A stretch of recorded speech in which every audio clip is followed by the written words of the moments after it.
பார்க்க முடியல. மறைவா தெரிஞ்சாலும் எனக்கு கன்ஃபார்மா தெரியாது 50 ரூபா தான்றது. புரியுதா நான் சொல்றது? அது எனக்கு மறைக்கப்பட்டிருக்குது, என்னால பார்க்க முடியல, அதை என்னால யூகிக்க முடியல. ஆனா ஒன்று, அது வெளிப்படுத்தப்பட்டுட்டதுனால எனக்கு நல்லாவே தெரியும், அவர் சிந்தின ரத்தம் எனக்காக தான். ஹல்லேலூயா. அவருடைய பாடுகள் எனக்காகத்தான். அப்போ ரகசியம் அப்படின்னு சொல்லி மறைவாவே வச்சுக்கிட்டு இருக்கிறது இல்லை, மறைவாவே வச்சுக்கிட்டு இருக்கிறது இல்லை. கிறிஸ்து வந்தார். முன்னாடி ராஜ்யத்தை குறித்ததான, பரலோகத்தை குறித்ததான காரியங்கள் எல்லாமே மறைவாகவே இருந்தது. அதனால இவங்களுடைய கற்பனைகளும் பயங்கரமா இருந்துச்சு. அது அப்படி இருக்கும், இப்படி இருக்கும், ஏன்னா பூமியை விட மேன்மையானது. அதனால தான் பார்த்தீங்கன்னா கடவுளை எப்போதுமே உயர்த்தி தான் வச்சுருப்பாங்க, கோயில்களை உயரமாக தான் வச்சுருப்பாங்க, மலைகள் மேலே தான் கோயில்களை வச்சுருப்பாங்க. எருசலேமும் எங்கே தான் இருக்குது? மலைகள் மேலே தான் இருக்குது. எனக்கு ஒத்தாசை வரும் பர்வதங்களுக்கு நேராக, மலைகளை தான். ஏன்னா பூமியை விட அது கொஞ்சம் உயரமாக இருக்குது. இன்னைக்கு எல்லா மதங்களுமே தங்களுடைய கடவுள்களை உயரத்தில் தான் வச்சுருப்பாங்க, உயர்வாக இருக்கும். ஆனால் கிறிஸ்தவம் அதை லேசாக அப்படி பிரேக் பண்ணிட்டு இறங்கி வருகிறது. ஹல்லேலூயா, ஹல்லேலூயா. நான் எங்க இருக்கிறேனோ அங்கே வந்து நிற்கிறது, நான் எங்கே வாழ்கிறேனோ அங்கே வந்து நிற்கிறது. இவர்களுடைய எதிர்பார்ப்பு கிறிஸ்துவின் பிறப்பு ராஜரீகமாக இருக்கும் என்று எதிர்பார்த்தார்கள். பெத்லகேம்ல பிறந்துட்டாரு. ஆனா அவர் எங்கே இருக்கணும்னு விரும்பினாரோ அங்கே போய் சேர்ந்தார். ஹல்லேலூயா. கலிலேயாவுக்கு போனார். யூதேயால பிறந்த இயேசு கிறிஸ்து எங்க போனாரு? கலிலேயாவுக்கு போனார். அங்கே உயர்வான எண்ணங்களே கிடையாது. அங்க இவர்கள் எல்லாராலும் புறக்கணிக்கப்பட்ட மக்கள், இவர்கள் எல்லாராலும் தள்ளிவிடப்பட்ட மக்கள். அந்த சூழ்நிலையில் அவர்களோடு கூட வாழும்படியாக தன்னை ஒப்பு கொடுத்த இயேசு கிறிஸ்து. அப்போ அந்த நிலையில் இருக்கிறவங்களுக்கு அவரால் எல்லா காரியத்தை செய்ய முடியும்னா, எதுவுமே இல்லாத தடுமாற்றத்தில் இருக்கிற நமக்குள்ளாக என்றென்றும் கிரியை செய்ய அவர் வல்லமையுள்ள தேவனாய் இருக்கிறார். ஹல்லேலூயா, ஆமென். கர்த்தருடைய நாமம் மகிமைப்படுவதாக. முன்னாடி நான் ஆரம்பிக்கும் போதே சொன்னேன், தேவனுடைய அந்த தன்மையை புரிந்து கொள்ளுதல். நம்முடைய தேவனுடைய அந்த ரகசியங்களை புரிந்து கொள்ளுதல் முன்னாடி மறைவாக்கப்பட்டிருந்தது. தேவனை பற்றி அறியணும்னா செய்யக்கூடாது, தெரியக்கூடாது. ஈவன் நம்ம சொல்கிறோம் பார்த்தீங்களா, இன்றைக்கி பைபிள் எல்லாரும் கையில் வச்சுருக்கிறோம். ஆனால் 1200களில் யார் கையிலுமே பைபிள் இருக்கக்கூடாது, போப் ஒருவரை தவிர யார் கையில் இருக்கக்கூடாதுன்னு சொல்லி எல்லார் கையில் இருந்த தோல் சுருட்களும் பிடுங்கி எடுக்கப்பட்டு எரிக்கப்பட்டது. ஒரு சிலர் அதை பயங்கர பத்திரமா பாதுகாத்து வச்சுருந்தாங்க. அதிலிருந்து சில விஷயங்கள் நமக்கு கிடைச்சது தான் இது. பைபிளோட ஹிஸ்ட்ரி அப்படி நம்ம எடுத்தோம்னா நிறைய ஆச்சரியமான தகவல்கள் இருக்குது. இதெல்லாம் கடந்து நம்ம கையில் இன்னைக்கு இந்த வேதம் நமக்கு கிடைக்கப்பட்டு இருக்கிறது. மறைவானவைகள் இதெல்லாம் ஒரு சிலருக்கு மாத்திரம் தான், மற்றவங்களுக்கெல்லாம் தெரியவே கூடாது. அதில் என்ன இருக்குன்னே அறிஞ்சிக்கவே கூடாது. அதனுடைய சுவை என்ன, அதனுடைய வடிவம் என்ன, அதனுடைய தன்மை என்ன, எதுவுமே தெரியக்கூடாது இருந்த காலங்கள் இருந்தது. அந்த ரகசியங்கள் எல்லாம் கர்த்தர் உடைத்து எரிந்து நமக்குள்ளாக அதை விளங்க செய்த தேவனாய் இருக்கிறார். ஹல்லேலூயா, ஆமென், ஸ்தோத்திரம். அதான் சொன்னேன், இந்த படைத்தல், காத்தல், அழித்தல், அந்த 3 காரியங்களை குறித்து சொன்னேன். அந்த ஆன்மீக சொற்பொழிவாளர் அவ்வளோ தூரத்துக்கு அவங்க பேசிக்கிட்டு இருந்தார். நாம் நம்புகிற கடவுள் மேலே நம்பிக்கை வைங்க. மற்ற எல்லாமே நீங்கள் அது மேலே நம்பிக்கை வச்சிங்கன்னா கடவுளை நம்ம இழிவுபடுத்துகிற மாதிரி ஆகும் அப்படின்ற மாதிரி. அதனால தான் நான் பல முறை சொல்லுகிறதை திரும்ப சொல்லுகிறேன். தேவன் மேலே வைக்கிற விசுவாசத்தை மாத்திரம் நீங்கள் பற்றி கொள்ளுங்க. ஹல்லேலூயா. வேறு எந்த காரியத்தை குறித்தும் நீங்கள் கலங்க தேவையில்லை, கவலைப்பட தேவையில்லை. கர்த்தர் தாமே நம்மை ஆசீர்வதிப்பாராக. அந்த படைத்தல், காத்தல், அழித்தல், நான் உன்னை வெண்கல அலங்கம் ஆக்குவேன். சிருஷ்டிக்கிற ஒரு உருவாக்குகிற ஒரு தன்மையை குறித்து நாம் பார்க்குறோம். 2வது சொல்றாரு, அவர்கள் உனக்கு விரோதமாக யுத்தம் பண்ணுவார்கள், ஆனாலும் உன்னை மேற்கொள்ள மாட்டார்கள். உன்னை ரட்சிக்க, தப்புவிக்க, ஆமென், உன்னை ரட்சிக்கிற, உன்னை மேற்கொள்ள மாட்டார்கள். காப்பாற்றுகிற கடவுள், உருவாக்குகிற கடவுள், காப்பாற்றுகிற கடவுள். அடுத்து சொல்றார், நான் உன் கூட இருக்கிறேன் அப்படின்னா எதிராக வருகிற யாரும் இருக்க மாட்டாங்கன்னு அர்த்தம். ஹல்லேலூயா, ஆமென், ஸ்தோத்திரம். இந்த தன்மைகளை குறித்ததான ஒரு சில காரியங்களை நாம் கற்றுக்கொள்ள வேண்டியது, புரிந்து கொள்ள வேண்டியது அவசியம். அந்த தன்மைகளை நாம் புரிந்து கொண்டோம் என்று சொன்னால் கர்த்தருக்குள் நம்மை நிலைநிறுத்திக் கொள்வதும் விசுவாச வாழ்க்கையில் இன்னும் அதிகமாக ஸ்ட்ராங்காக நாம் நிற்கிறதுக்கும் அது ஏது உள்ளதாக இருக்கும். யோபு சரித்திரம் 29வது அதிகாரம், யோபுவின் சரித்திரம் 29வது அதிகாரம் 4வது வசனத்தை வாசிக்கலாம். எல்லாரும் எடுத்துக்கோங்க, எல்லாரும் எடுத்து சேர்ந்து நாம் வாசிக்க போகிறோம். யோபு 29:4. எல்லாரும் எடுத்துட்டீங்களா? ஏப்பா பைபிள் கொண்டு வந்துட்டீங்களா? யோபு எடுங்க. யோபு யோவான்ல இல்லை, யோபு சங்கீதத்துக்கு முன்னாடி. யோபு சங்கீதத்துக்கு முன்னாடி இருக்கு. சங்கீதம் அது பைபிளில் நடு பக்கத்தில் இருக்கு, யோபுக்கு பின்னாடி. ஆமாம், சரி. யோபு 29:4 எல்லாரும் எடுத்து சேர்ந்து வாசிக்கலாம்.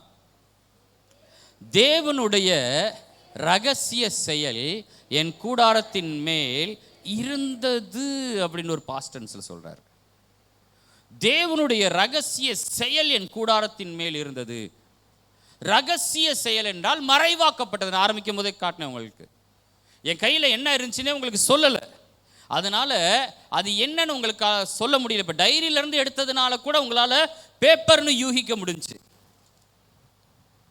ஆனால் டைரியிலேருந்து எடுக்காமல், பேக்கெட்லேருந்து எடுக்காமல், ஒருவேளை நான் ஒரு பேக் வச்சிருந்து பேகுக்குள்ளேருந்து எடுத்திருந்தேன்னா இன்னும் நிறையா நீங்கள் சொல்லியிருக்கலாம். சாக்லேட் சொல்லியிருக்கலாம், பேனா மூடி சொல்லியிருக்கலாம், ஏன்னா பேனா மறைக்க முடியாது, பேனாவுடைய மூடியை மறைச்சிருக்கலாம்.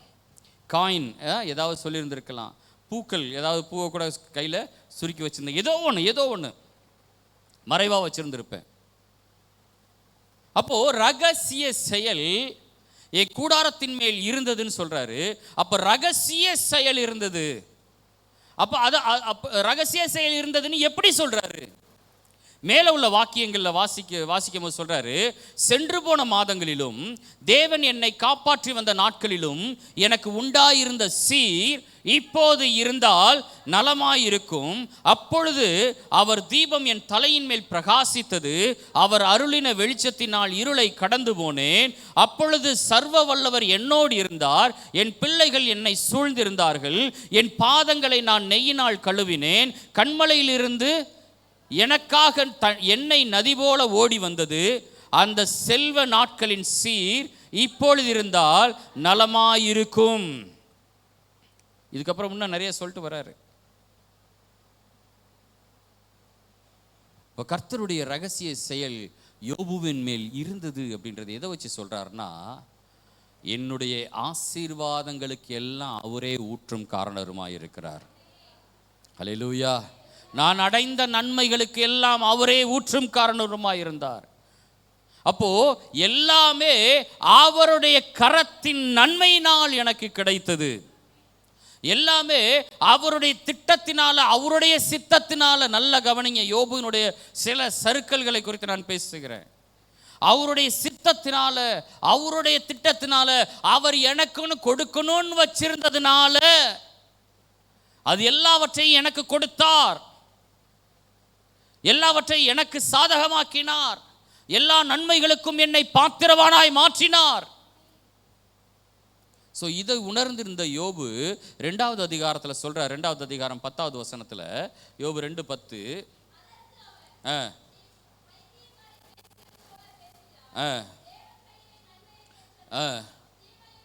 இதுதான் தொடரும் என்று சொல்லி முற்றுப்புள்ளியோடு முடித்தேன் அன்னைக்கு. தேவன் கையிலே நன்மைகளை பெற்ற நாம், தேவன் அப்படியே வாசிக்கணும், அப்படி வாசிங்க. நன்மை பெற்ற நாம் தீமை அப்படி வாசிக்க வேண்டாம். தேவன் கையிலே நன்மையை பெற்ற நாம், தேவன் கையிலே, கரெக்டா தானே போட்டிருக்கு? தேவன் கையிலே நன்மையை பெற்ற நாம். வசனம் கரெக்டாக தான் இருக்கு, ஆள் தான் சரியில்லை. ஆமா, நல்லவர் அப்படின்னு சொன்னா இல்லவே இல்லை அப்படின்னு சொல்றதுக்கு தான் நம்ம ரெடியா இருக்கிறோம். ஏன்னா நம்ம பிரச்சனைகளை தான் நாம் பார்க்குறோம். பிரச்சனைகளை பார்த்துட்டு அவர் என்னென்னலாம் நன்மை செஞ்சிருந்தாரோ அதெல்லாம் மறந்துடுறோம். அவன் யோபு அந்த அந்த அந்த அதிகாரம் 29 ஃபுல்லாக நீங்கள் வாசித்து பார்த்தீங்கன்னா தெரியும். யோபுவினுடைய மேன்மை, யோபுவினுடைய செயல், யோபுவினுடைய சன்மார்க்கத்தினுடைய குணநலன்கள், யோபு செய்த எல்லா விதமான நற்செயல்கள் எல்லாமே அங்கே சொல்லப்பட்டிருக்குது. யோபு என்ன சொல்றாரு? இது எல்லாமே தேவனுடைய திட்டத்தினால் ரகசியமான செயல், என் மேல வச்சிருந்த ரகசிய செயல், அதனால இது எல்லாமே எனக்கு கைகூடி வந்தது. ஆனா இது மாத்திரம் ஏன் இப்படி அனுமதிச்சார்னே எனக்கு புரியல. அதுதான் யோபுவினுடைய காரியமாக இருந்தது. இங்கே யோபு என்ன சொல்றாரு? பைத்தியக்காரி போல் பேசுகிறது போல பேசுகிறாய், தேவனிடத்திலிருந்து நன்மையை பெற்ற நாம் தேவனிடத்திலிருந்து தீமையையும் பெற வேண்டாமோ? இவைகள் எல்லாவற்றிலும் யோபு தன் உதடுகளினால் என்னமோ தெரியல, தேவன் தீமை செய்வார்னு சொன்னா அது நிமித்தமா யோபு பாவம் செய்யலன்னு பதிவாக இருக்குது. கொஞ்சம் ஆச்சரியமாக தான் இருக்குது. தீமை செய்கிறவராயிருந்தால் அவர் தேவனே இல்லை. உண்மையா இல்லையா? வாசித்தமை மாறி மாறி வாச சங்கீதம் 25வது சங்கீதத்தில் அவருடைய பரிசுத்தத்தை பற்றி ஒரு வசனம் இருக்கும் பாருங்க.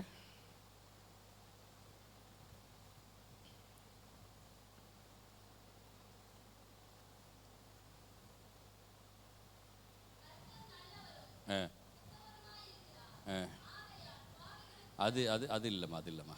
ஒருவேளை வாசித்த அந்த வேத பகுதியிலேயே அவருடைய பரிசுத்தத்தை பற்றி இருக்கும், ஒரு வாக்கியம் இருக்கும். சரி, ஓகே, அது எடுத்து பார்த்துக்கலாம் அப்புறம் நம்ம.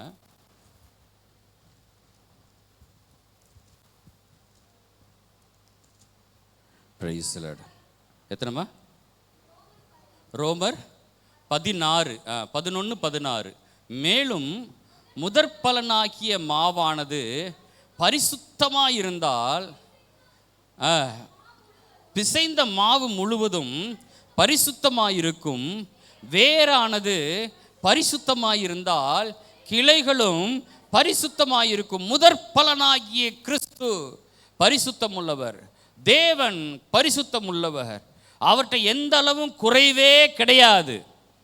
அல்லேலூயா. எல்லளவும் குறை கிடையாது. அவர்கிட்ட எந்த விதத்திலும் நம்மளால் குற்றம் காண முடியாது. தாம் ஒருவரே ஞானம் உள்ளவர். அல்லேலூயா, ஆமென், ஸ்தோத்திரம். தாம் ஒருவரே ஞானம் உள்ளவர் என்று சொல்லி ரோமர் 16:27 கடைசி வசனம். அந்த வசனம் வாசிங்க.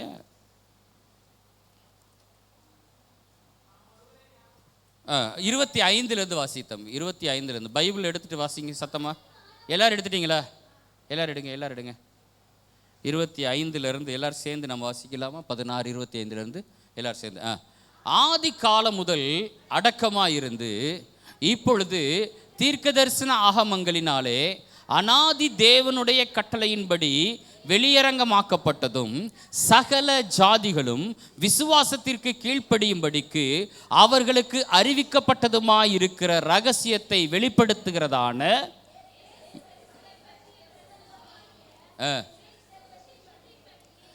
உங்களை ஸ்திரப்படுத்த வல்லவரும் தாம் ஒருவரே ஞானமுள்ளவருமாயிருக்கிற தேவனுக்கு என்றென்றைக்கும் மகிமை உண்டாவதாக. ஆமேன், ஆமேன், ஸ்தோத்திரம். தாம் ஒருவர் மாத்திரம், அவருக்கு இணையானவர் ஒருவருமே இல்லை. அவரே பரிசுத்தம் உள்ளவர். அல்லேலூயா, ஆமேன். அவரை குறித்து இந்த யோபு சொல்லும் போது சொல்றாரு, அவரிடத்திலிருந்து நன்மையை நாம் தான் பெற்றிருக்கிறோம், அவரிடத்திலிருந்து தீமையையும் பெற்றிருக்கிறோம்னா தேவன் தீமை தருகிறவராக காட்டப்படுகிறாரே. தேவன் தீமை செய்கிறவர் என்று சொன்னால் நாம் எப்படி அவருக்கு விசுவாசியா இருக்க முடியும்? நல்லது செஞ்சா அவர் எனக்காக எல்லாவற்றையும் செஞ்சுட்டாருங்க, எனக்காக யுத்தம் பண்றவர், என்னை ஜெயிக்க வைக்கிறவர், என்னை எல்லா தீங்குக்கும் விலக்கி காப்பாற்றுகிறார் அப்படின்னா அவர் மேலே விசுவாசம் வைக்கலாம். கிறிஸ்துவை அறியாத ஒரு சகோதரர்கிட்ட போய் அல்ல ஒரு சகோதரிகிட்ட போய் நீங்கள் இயேசு கிறிஸ்துவை பற்றி அறிவிக்க போகிறீங்க, இயேசு கிறிஸ்துவை போய் அறிவிக்க போகிறீங்க. இப்போ தேவனை பற்றி நீங்கள் என்ன சொல்லுவீங்க?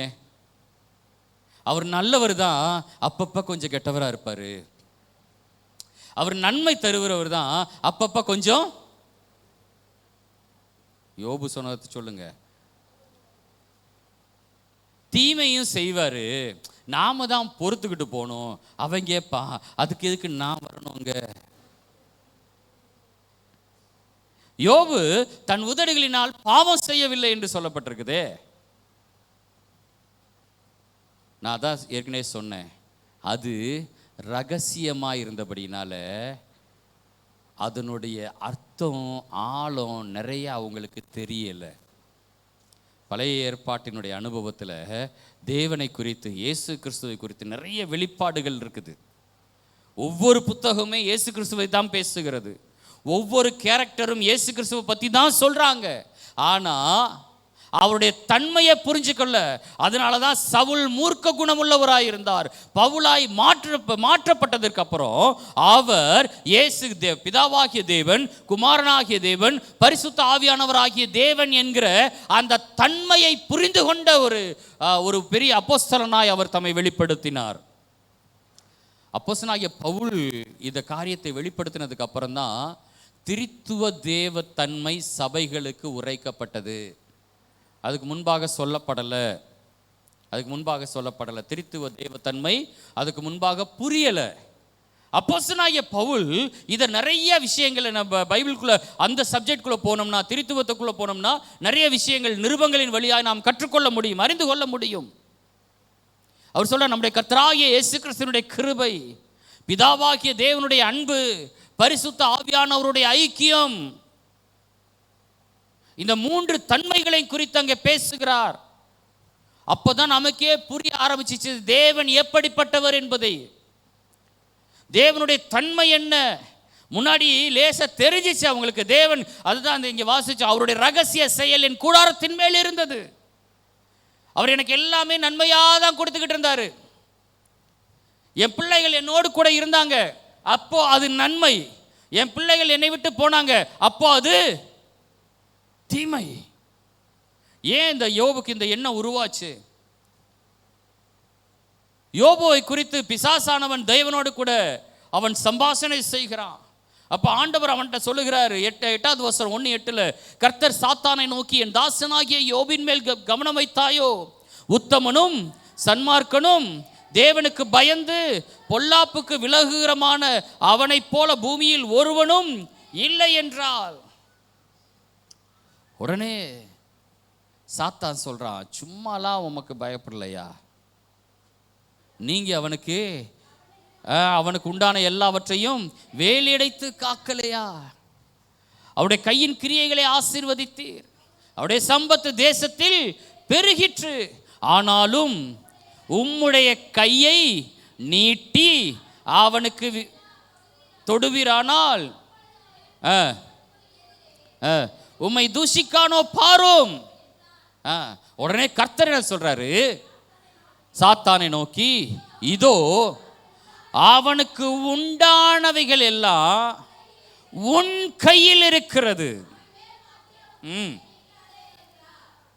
எல்லாம் உன் கையில் இருக்குது, எல்லாம் உன் கையில் இருக்கு. அவனுக்கு உண்டானது எல்லாம் உன் கையில் இருக்குது. ஏன்னா அவனுக்கு உண்டானவைகள் எல்லாவற்றின் மேலும் அவனுக்கு பயம் இருந்தது. பயம் இருந்தது. இது போயிருச்சுன்னா, இது தப்பு செஞ்சிருந்துச்சுன்னா, இது அப்படி ஆயிருந்துச்சுன்னா, இப்படி ஆயிருந்துச்சுன்னா, பயம் பயம் பயம். கீழே 17வது வசனம், ஈவன் இப்படி பேசிக்கொண்டு இருக்கையில், மேலேருந்து வசிக்கலாமா? இருங்க ஒரு நிமிஷம். 14வது வசனம், ஒரு ஆள் அவனிடத்தில் வந்து எருதுகள் உழுகிற போது அவைகள் பக்கத்திலே மேய்ந்து கொண்டிருக்கையில் சபேயர் அவைகள் மேல் விழுந்து அவைகளை சாய்த்து கொண்டு போனார்கள், வெட்டி போட்டார்கள். நான் ஒருவன் மாத்திரம் தப்பி அதை உமக்கு அறிவிக்கும்படி வந்தேன் என்றான்.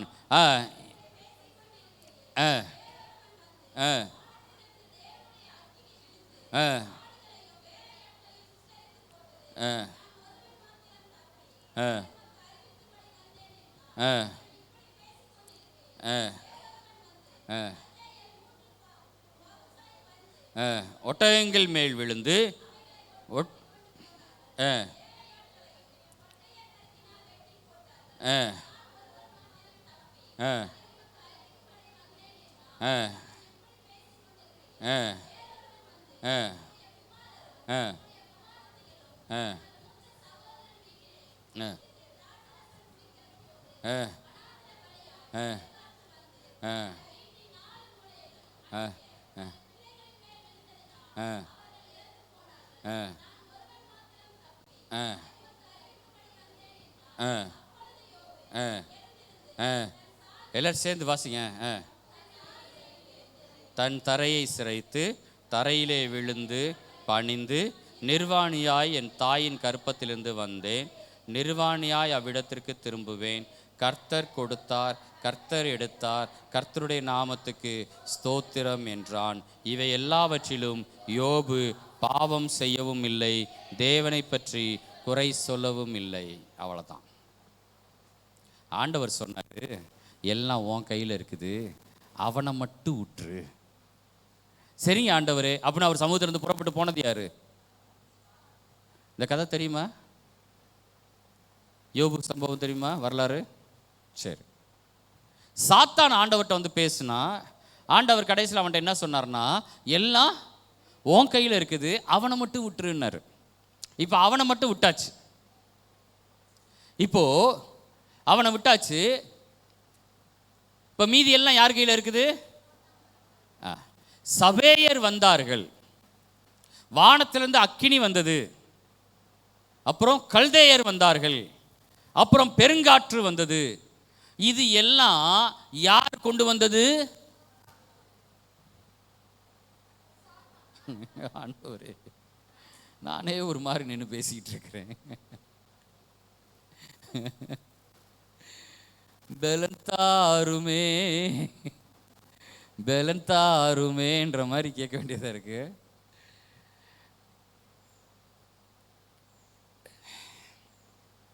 நல்லா கவனிங்க. அவங்களுக்கு அது ரகசியம். அதுக்கு தான் இவ்வளோ தூரம் பேசிட்டு வரேன் நான்.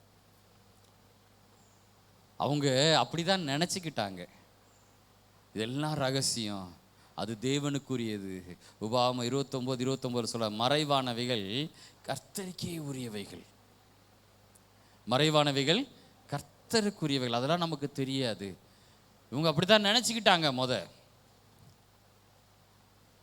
தேவனுடைய ரகசிய செயல் என் கூடாரத்தின் மேல் இருந்தது.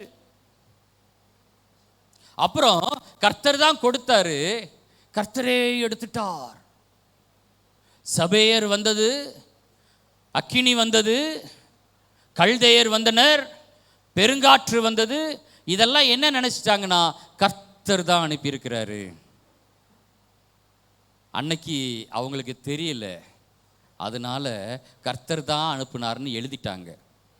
இன்னைக்கு உங்களுக்கு எனக்கும் தெரியுமா தெரியாதா? கொஞ்சம் கவனிக்கிறீங்களா? ப்ளீஸ் கொஞ்சம் கவனிக்கிறீங்களா? நான் சொல்கிறது கொஞ்சம், நான் தான் சொல்கிறேன், நான் பேசுகிறது உங்களுக்கு கடினமாக தான் தெரியும், முரணாக தான் தெரியும். தேடி வாசியுங்கள், அப்போ தெரியும் கர்த்தர் நல்லவர் என்பதை. ஹல்லேலூயா. நான் பேசுகிறது பைபிளே தப்பாக இருக்கியா கிழிச்சு தூக்கி எறிங்க அப்படி சொல்லலை. பைபிளை ஃபுல்லாக நல்லா தேடுங்க, கர்த்தர் நல்லவர் என்பது மாத்திரமே இருக்குன்றேன். ஹல்லேலூயா. ஆமென், ஸ்தோத்திரம். அவரை போல நேசிக்கிற ஒரு உலகத்தில் ஒருத்தரும் கிடையாது.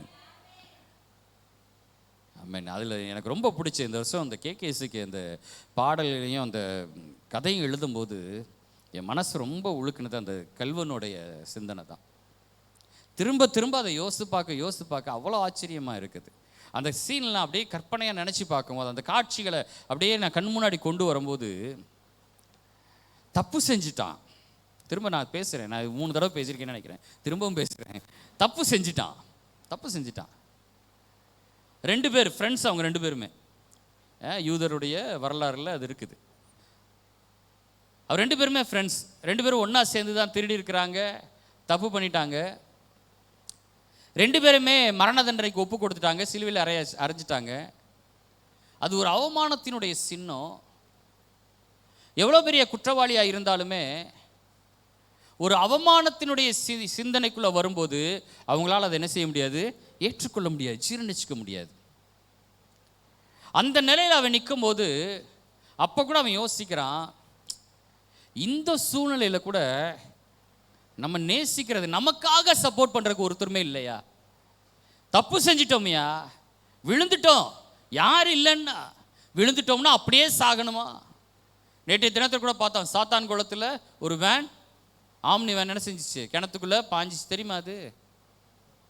கொஞ்சம் அதெல்லாம் பாருங்கள் செய்தியில். நம்ம கோயம்புத்தூர்லேருந்து போயிருந்த ஒரு 5 பேர் வேறு இறந்துருக்குறாங்க. CSI church, NGO colony CSI சர்ச்சோடைய பிலீவர்ஸ், அவங்க 5 பேர் கிணத்துக்குள்ளே விழுந்துட்டாங்க. அப்படியே போட்டுன்னு விட்டுறாங்களா? கடைசி வரைக்கும் தேடுறாங்க, முடிஞ்ச வரைக்கும் தேடுறாங்க, எப்படியாவது எடுக்கணும். மனுஷருக்குள்ளேயே இப்படி சிந்தனை இருந்துச்சுன்னா நம்மை உண்டாக்குன தேவன் அப்படியே விட்டுருவாரா? நம்மளை அப்படியே விட்டுருவாரா? அதனால தான் அப்போஸ்தலனாகிய பவுல் அந்த ரோமாபுரியருக்கு எழுதின நிருபம் 11வது அதிகாரத்தில் அவ்வளோ தூரம் பேசுகிறாரு. தேவனிடத்திலிருந்து வெட்டப்பட்ட ஒரு ஒலிவ மரத்தினுடைய கிளை வெட்டப்பட்டுருச்சுன்னா அது அப்படியே விட்டுருவாருன்னு நினைச்சிடாதீங்க. விழுந்துருச்சு அல்லது முறிக்கப்பட்டுருச்சு அப்படின்னா அப்படியே விட்டுருவார் நினைச்சிடாதீங்க. அதனால அவங்கெல்லாம் இல்லை, நம்ம மட்டும்தான் அப்படின்னு நினைச்சிடாதீங்க. அது சுபாவ கிளை. அந்த இடத்துல நாம ஒட்ட வைக்கிறதுக்கு நமக்கு ஒரு வாய்ப்பு கிடைச்சிச்சு, அவன் விழுந்தனால தான் நான் எந்திரிச்சேன் அப்படின்னு நீ நினைக்காத. அவனுக்கும் தேவன் மறுபடியும் தயவு. நீங்க அந்த அதிகாரம் முழுசும் வாசித்து பார்த்தீங்கன்னா தெரியும்.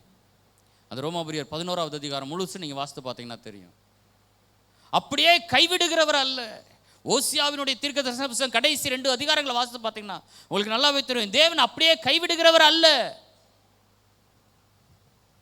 தம்மால் உண்டாக்கப்பட்டவர்கள் மேல் அதிக நேசம் உள்ளவராய், தம்மை நேசிக்கிறவராய் இருக்கிறார். இந்த 2 பேரும் சிலுவையில் தொங்கிட்டு இருக்கிறாங்க.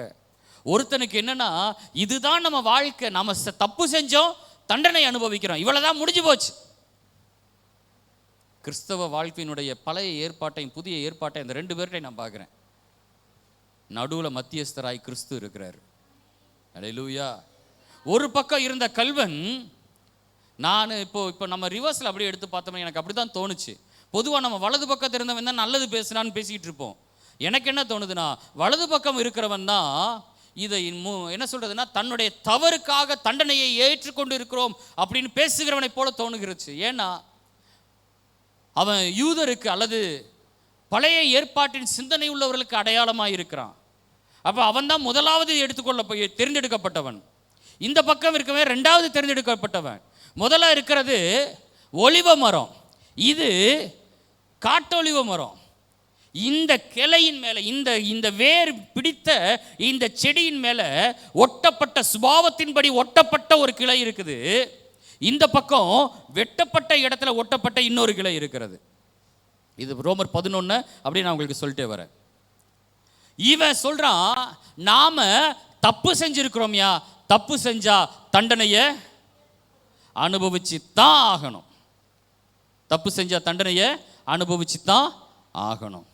இவன் சொல்றான், தப்பு செஞ்சிட்டோம் இல்லைன்னு சொல்லலை, ஆனா என்னை மீட்கிறவர் இருக்கிறார். அல்லேலூயா. நான் தப்பு செஞ்சவன் தான், ஆனாலும் என்னுடைய பாடுகளில், என்னுடைய விழுதல்களில், என்னுடைய இல்லாமையில், என்னுடைய நெருக்கடிகளில் என்னை தேற்று உயர்த்துகிறவர் ஒருவர் வருவார். இவன் தடுமாறுனா, யாருமே இல்லை, அவ்வளோதான் நம்ம லைஃப், இதுதான் என்னுடைய தண்டனை, இதுதான் எனக்கான நீதி, நான் செஞ்ச தப்புக்கான நீதி இதுதான் அப்படின்னு மனுஷ நீதியாக யோசிச்சான். இந்த பக்கம் இருந்தவன் சொன்னான், தேவ நீதியை பார்க்குறான். அவன் சொல்கிறான், அவன் எப்படி நான் புரிஞ்சிருப்பான்னு நான் நினச்சி பார்த்தேன். அதான் சொல்கிறேன், அந்த சிலுவை காட்சியை அதை அப்படியே தத்ரூபமாக நினச்சி பார்க்கும்போது என்ன நடந்திருக்கும். முதல் வார்த்தையில் பேசுகிறார் ஆண்டவர். என்ன பேசுகிறார்? பிதாவே. முதல் வார்த்தை பேசுகிறாருன்னா அப்பயும் பரிதாபம் என்னை பார்க்குறீங்க. பிதாவே, இவர்களுக்கு மன்னியும், தாங்கள் செய்கிறது இன்னதென்று அறியாதிருக்கிறார்கள். இவன் தப்பு செஞ்சிட்டாயா, ஆனா என்னன்னே தெரியல. ஒருவேளை தெரிஞ்சு செஞ்சானோ தெரியாம செஞ்சானோ அது அவனுடைய அறிவுக்கு ஏற்ற மாதிரி செஞ்சிருக்கிறான், அவ்வளோதான். இதை கேட்டுட்டாம நான் விசுவாசிக்கிறேன். அந்த சிலுவை காட்சியை நான் யோசித்து பார்க்கும்போது நான் விசுவாசிக்கிறேன். முதல் வார்த்தையை கேட்டுட்டான். இப்படி பேசுன ஆண்டவர் என் பக்கத்தில் இருக்கிறார், இப்படி பேசுகிற ரட்சகர் என் பக்கத்தில் இருக்கிறார், மீட்பர் என் பக்கத்தில் இருக்கிறார். எல்லாம் கீழே இருந்து பேசுறானுங்க. நீ ரட்சகராமே, எங்க இறங்கி வா பார்க்கலாம். நீர்தான் மேசியாவாமே, எங்க சிலுவையில இருந்து இறங்கி வா பார்க்கலாம். பக்கத்தில் இருக்கிறவன் சொல்றான் நீதி, தன்னுடைய சுயநீதியை பேசிக்கிட்டு இருந்த அவன் சொல்றான், உன்னையும் ரட்சித்து எங்களையும் ரட்சித்துக்கொள், எங்களையும் எப்படியாவது காப்பாத்து. உன்னை காப்பா, அதான் மீனிங். அது உன்னைய காப்பாத்து, அப்புறம் எங்களை காப்பாத்து. இதெல்லாம் பேச்செல்லாம் இங்கே சுற்றி நடந்துட்டு இருக்கும் போது இந்த பக்கம் இருக்கிறவன் மாத்திரம் அவரை எப்படி பார்த்தானா, என்னை மீட்க வந்த ரட்சகர், அல்லேலூயா, என்னை மீட்க வந்த ரட்சகர் என் பக்கத்தில் சிலுவையில் தொங்கிட்டு இருக்கிறாரு. அவங்கெல்லாம் என்ன நினச்சானுங்கன்னா, நீர் தண்டனை அனுபவிச்சிருக்கிறீர், இறங்கி வா பார்க்கலாம், நீர் இறங்கி வா பார்க்கலாம், எங்கள் தண்டனையிலேருந்து வெளியே வந்துரு பார்க்கலாம். இவன் என்னதை நம்ம நினச்சான், நான் இருக்கிற இடத்துல என்ன மாதிரியே வந்து நிற்கிறார் யா நினச்சேன். அல்லேலூயா, நான் இருக்கிற சூழ்நிலையில் என்ன மாதிரியே தொங்கிட்டு இருக்கிறாரியா. என் அனுபவத்தை அவரும் சுமந்திருக்கிறார், என் வேதனைகளை சுமந்திருக்கிறார். நம்மை குறித்து பரிதபிக்க கூடாத பிரதான ஆசாரியர் நமக்கு இல்லாமல் நம்மை போலவே எல்லாவற்றிலும் பாடுகளை அனுபவித்த பிரதான ஆசாரியரே நமக்கு உண்டு. அல்லேலூயா.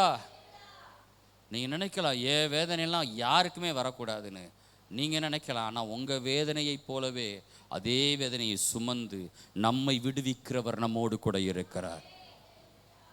அல்லேலூயா. அவர் அனுபவிக்காத துரோகங்களா, அவர் அனுபவிக்காத ஏமாற்றங்களா, அது அவரை மனமடிவடை வைக்கல. அந்த இடத்துக்குள்ளெல்லாம் யார் யார் வரீங்களோ அவங்களுக்கு எல்லாமே அது ஆறுதலாய் மாறிக்கொண்டே இருக்கிறது. அல்லேலூயா, ஆமென். நான் சொல்லுவேன், அந்த உதாரணம் எனக்கு ரொம்ப மனசை ரொம்ப என்ன சொன்னதா ரொம்ப டச் பண்ண அந்த ஒரு உதாரணம். அது என்னன்னா, ஏற்கனவே சொல்லியிருக்கிறேன், ஒரு ஸ்ரீலங்காவில் இருக்கிற ஒரு சிஎஸ்ஐ பாஸ்டர், நாங்கள் ஒரு மீட்டிங்கில் உட்காந்துருக்கும்போது அவருக்கு பார்வை கிடையாது. இயேசு கிறிஸ்துவின் தன்மைகள்னு சொல்லி ஒவ்வொரு ஆளாக அப்படியே ஒன்று ஒன்றா பேசிகிட்டே வரோம். டக்குன்னு அவர் எந்திரிச்சு சொல்கிறாரு, இயேசு கிறிஸ்து என்னை போலவே பார்வை இல்லாது இருந்தாருன்னார். இயேசு கிறிஸ்து என்னைக்கியா பார்வை இல்லாமல் இருந்தார்? நம்மளால் பார்வை இல்லாதவனுக்கு சுகத்தை கொடுத்தாரு. ஆனால் இவர் சொல்கிறார், இயேசு கிறிஸ்து எங்களை போலவே பார்வை இல்லாது இருந்தாருங்க அப்படின்னாரு. ஆச்சரியமாக இருந்துச்சு. ஏன்னா அந்த அந்த அந்த அனுபவத்தில் தான் நான் நிறைய கற்றுக்கிட்டேன். இதெல்லாமே என்னுடைய ட்ரைனிங் பீரியட் மாதிரி நினச்சிக்கிட்டேன். அந்த பீரியடில் நான் கற்றுக்கிட்ட விஷயங்கள், எப்படி இயேசு கிறிஸ்துவை பார்க்கணும். அவர் சொல்கிறார், இயேசு கிறிஸ்து என்னை போல இருந்தார், உங்களை போல எப்போங்க இருந்தார்? உடனே அவர் சொன்னார், அவரை விசாரிக்கும்போது அவர் கண்ணை துணியில் கட்டிட்டு தலையில் கொட்டிட்டு இப்போ கேட்குறாங்க, உன்னை அடித்தது யாருன்னு சொல்லு பார்ப்போம் அப்படின்றாங்க. கண்கள் மறைக்கப்பட்ட நிலையில் தான் தாக்கப்பட்ட போது யாருன்னு கேட்குறாங்க. அந்த மாதிரி அந்த இடத்துல இயேசு கிறிஸ்து என்னை மாதிரி இருந்தார். இன்றைக்கி நானும் அதே நிலையில் தான் இருக்கிறேன். என் தேவன் என்னை போலவே எனக்காகவே இருந்தவருங்க அவர். அல்லேலூயா. ஒவ்வொரு அனுபவம் இயேசு கிறிஸ்துவோட லைஃப் எடுத்துக்கிட்டிங்கன்னா, அதான் சொல்கிறேன், உலகத்தில் அன்கம்பேரபிள் காட் அவர்.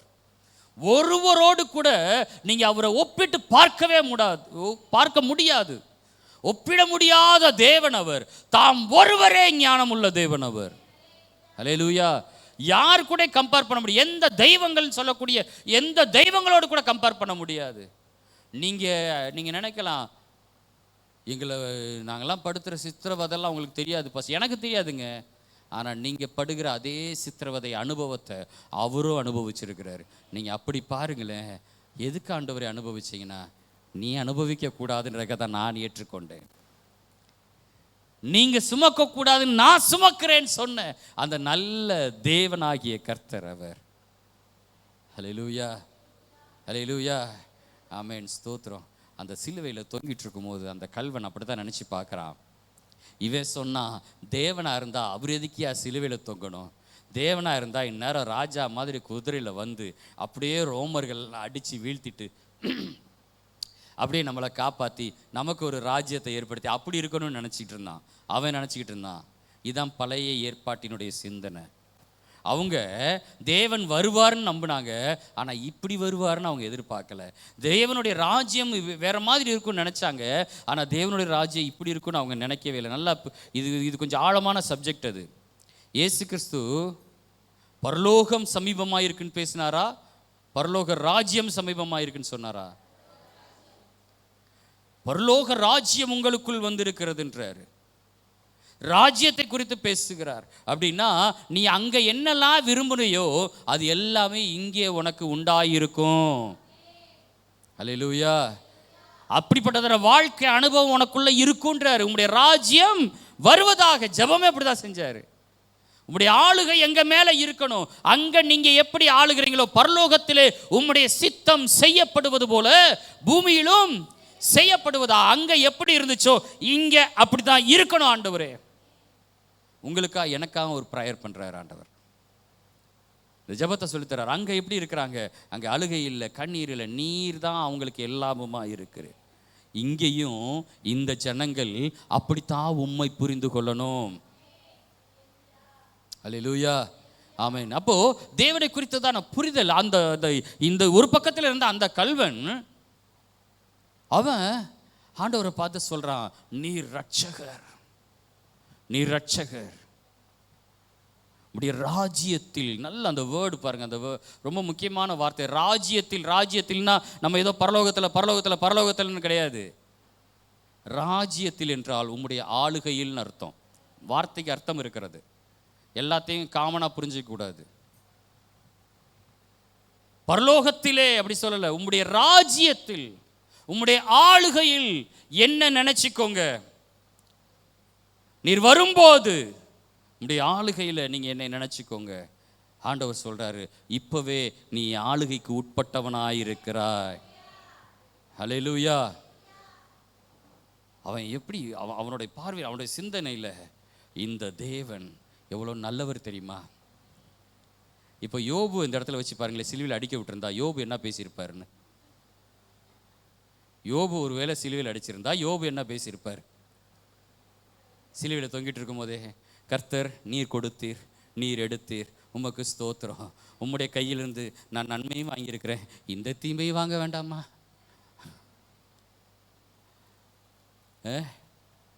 அவங்களுடைய புரிதல் அவ்வளோதான் இருந்துச்சு.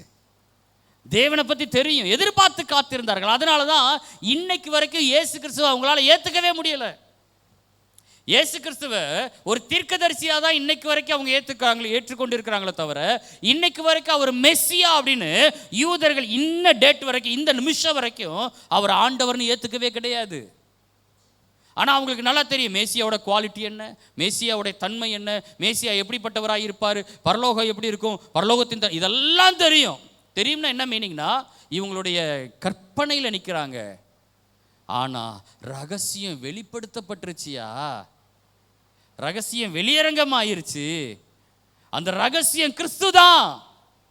அல்லேலூயா, அல்லேலூயா, ஆமென். அந்த புரிதல் அவங்களால ஏற்றுக்கொள்ளவே முடியலை. அதனால தான் அந்த சிந்தனையில் யோபு என்ன எழுதுறாருன்னா, கர்த்தர் கொடுத்தார், கர்த்தர் கொடுத்தார், அப்புறம் கர்த்தர் எடுத்தாரா. வாசிக்கிற நாம சொல்லுவோம், நீ சொல்லலாம் பாஸ்டர், நிறைய பரிசுத்தவான்கள், நிறைய பைபிள் ஸ்காலர்ஸ்லாம் நிறைய பேசி இருக்கிறாங்க பாஸ்டர். இருக்கட்டும், இருக்கட்டும். ஆனால் நான் என் தேவனை குற்றம் சொல்ல மாட்டேங்க. அல்லேலூயா. என் தேவன் நல்லவர் தான் நான் எல்லா இடத்துலையும் பேசுவேன். அவருக்குள் தீமை இல்லை. அவர் நல்லவராகவே, நன்மை செய்கிறவராகவே சுற்றித்திருந்தார். அப்படிதான் சொல்லியிருக்கு. அப்படி நல்ல தேவனை போயிட்டு இல்லைங்க அவர் தாங்க என்னை தடுமாறி தள்ளி விட்டார், போய்கிட்டே இருந்தேன், நான் அவருக்கு இன்னைக்கு நான் அவர் கூட சரியா இல்லை, அதனால போகும்போதே காலை உள்ள விட்டு என்னை தடுமாறி கீழே உள்ள விட்டாரு, விழுந்துட்டேன். அப்புறம் தான் தோணுச்சு, யார் என் காலை, யார் என்னை தள்ளி விட்டா அப்படின்னு. அப்புறம் தான் தெரிஞ்சு தேவன் தான் என்னை தள்ளி விட்டாரு. என் கால் சறுக்கிற போதெல்லாம் உம்முடைய கிருபை இல்லை. இன்னொரு வசனம் இருக்குது, உம்முடைய வேதம் எனக்கு மனம். எது ஒரு ஒரு வசனம் இருக்குல்ல, உம்முடைய வசனம்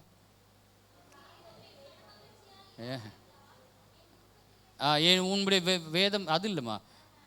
நான் தடுமாறும் போதெல்லாம் உங்களுடைய வசனத்தினால நீர் என்னை உயிர்ப்பித்திரா புடுமிட்ட ஒரு வசனம் இருக்குது, நினைவுக்கு வரல டக்குன்னு. சரி, ஓகே, பரவாயில்ல, நினைவில் வச்சுக்கோங்க. நம்ம எல்லாமே அப்படியே நினச்சிக்கிட்டோம். நான் விழுந்துட்டேனா, நான் தடுமாறிட்டேனா, ஐயோ இல்லாமல் போயிட்டேனா, ஒருவேளை இதனால தானோ, ஒருவேளை அவரு கெட்டவராக மாறி இருப்பாரோ. அது வரைக்கும் ஒளிவட்டமாக இருக்கும். தேவன் வந்து நின்ன உடனே ஒரு ப்ளூ கலர் ரவுண்டு இங்கே வரும், டைன்னு ஒரு ஒளிவட்டம் வந்து நிற்கும். இப்போ அவர் எனக்கு விரோதமாக மாறிட்டானோ, 2 கொம்பு அவருக்கு வந்துருமா? கர்த்தர் கொடுத்தார், கர்த்தர் எடுத்தார். பைத்தியக்காரி பேசுகிறது போல் பேசுகிறாய். கர்த்தரிடத்திலிருந்து நன்மையை பெற்ற நாம் கர்த்தரிடத்திலிருந்து தீமையை பெற வேண்டாமோ? பாப்பா பா பாப்பா அவ்வளோதான் அவங்களுடைய புரிதல் இருந்துச்சுங்க. எப்போ இயேசு கிறிஸ்து வந்தாரோ அப்பயே தெரிஞ்சிருச்சு. லூக்கா 7வது அதிகாரம், லூக்கா 7வது அதிகாரம் 14வது வசனம் வாசிங்க. லூக்கா 7:14.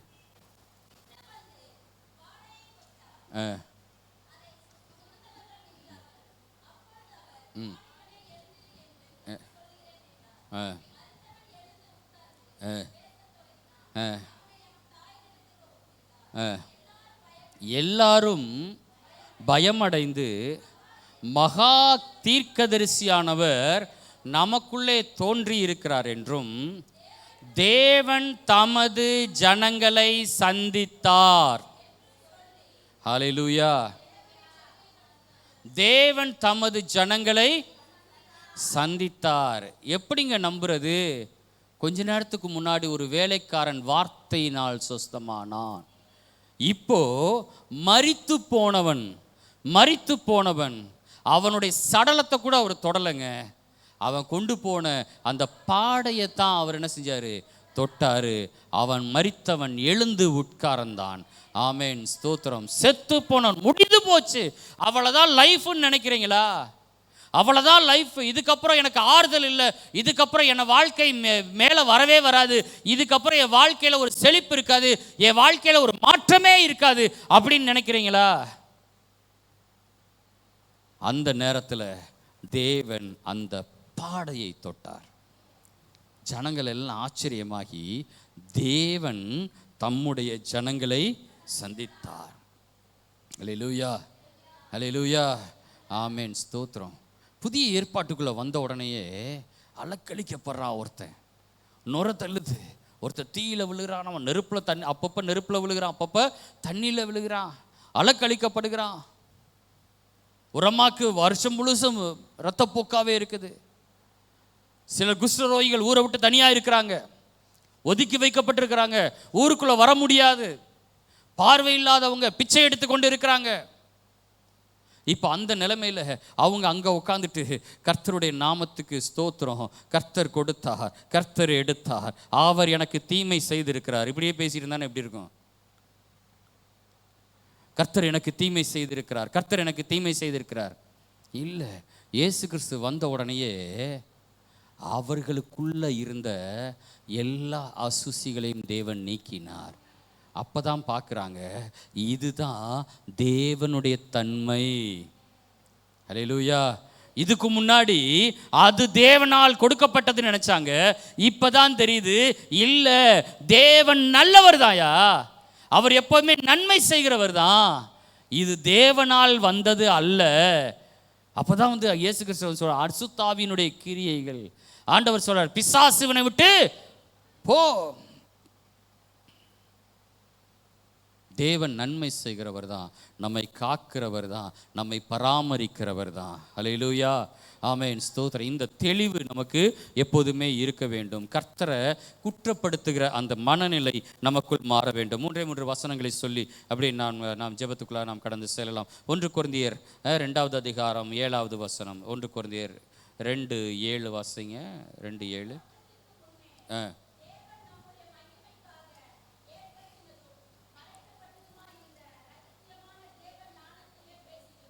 ஆமென், ஸ்தோத்திரம். உலக தோற்றத்துக்கு முன்னே நம்முடைய மகிமைக்காக ஏற்படுத்தினதும் மறைக்கப்பட்டதுமாயிருந்த ரகசியமான தேவ ஞானம், அதை பிரபஞ்சத்து பிரபுக்களில் ஒருவனும் அறியவில்லை. அறிந்தார்களானால் மகிமையின் கர்த்தரை அவர்கள் சிலுவையில் அறைய மாட்டார்களே. நாங்கள் தேவனுடைய ஞானத்தை பற்றி பேசுகிறோம். தேவனுடைய ஞானத்தை பற்றி பேசுகிறோம். தேவனுடைய ஞானம் நல்லா இப்படி யோசிங்க. அறிவுக்கும் ஞானத்துக்கும் உள்ள வித்தியாசம் நாலேஜ் அண்ட் விஸ்டம் அப்படி சொல்லி ஆங்கிலத்தில் இருக்கும். அறிவுனா நாலேஜ், ஞானம்னா விஸ்டம். அறிவுக்கும் ஞானத்துக்கும் என்ன வித்தியாசம் அப்படின்னா, அறிவு அனுபவங்களால் உண்டாக்கப்படுகிறது. அனுபவங்களால். இப்போ நம்ம சொல்கிறாங்கல்ல, இப்போ மொழி ஞானம் இப்போ சொல்லுவாங்க. இங்கிலீஷ் இப்போ பேசணும் அப்படின்னா அவனுக்கு இங்கிலீஷ் நாலேஜே இல்லைங்க அப்படின்னு சொல்லுவாங்க. ஆனால் ஆங்கில ஞானம் இல்லை அப்படின்னு சொல்லுவோமா அப்படின்னா அது தப்பு. அது அறிவு என்பது வேறு, ஞானம் என்பது வேறு. இப்போ தீயில கை வச்சா சுடும், அதனால கை வைக்க கூடாதுன்றது அறிவு.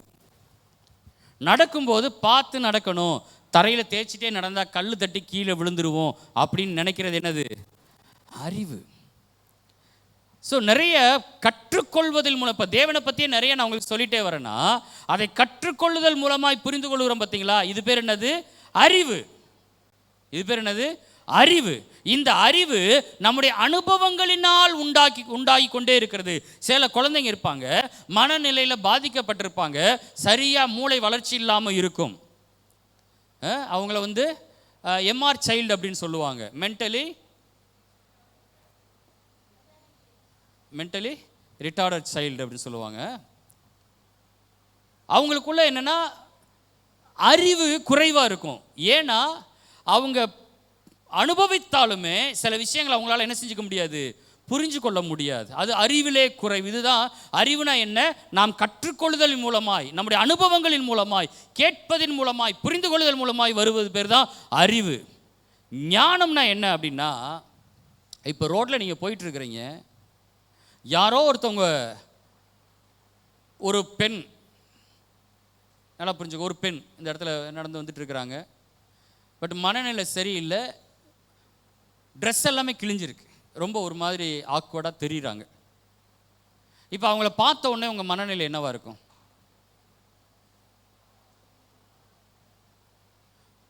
நம்ம அறியாமல் ஒரு இரக்க குணம் உண்டாகுதா? அவங்களுக்கு ஏதாவது ஒன்று செய்யணும்னு முயற்சி பண்ணணும். டக்குன்னு ஏதாவது ஒரு துணி எடுத்து மூடி விடணும். இந்த இரக்க குணம் எந்த அறிவுலேருந்து கற்றுக்கிட்டீங்க? எந்த அனுபவத்திலேருந்து கற்றுக்கிட்டீங்க? நம்ம பக்கத்தில் யாரோ ஒருத்தவங்க இறந்துட்டாங்க, நம்மளை அறிஞ்சிருக்கிறோம், தெரிஞ்சவங்க தான், பட் ரொம்ப பழக்கம் கிடையாது. பட் அவங்க குடும்பத்தார் எல்லாம் உட்காந்து அழுகுறாங்க. அழும்போது உங்களை அறியாமல் நீங்களும் உட்காந்து அழுவீங்க.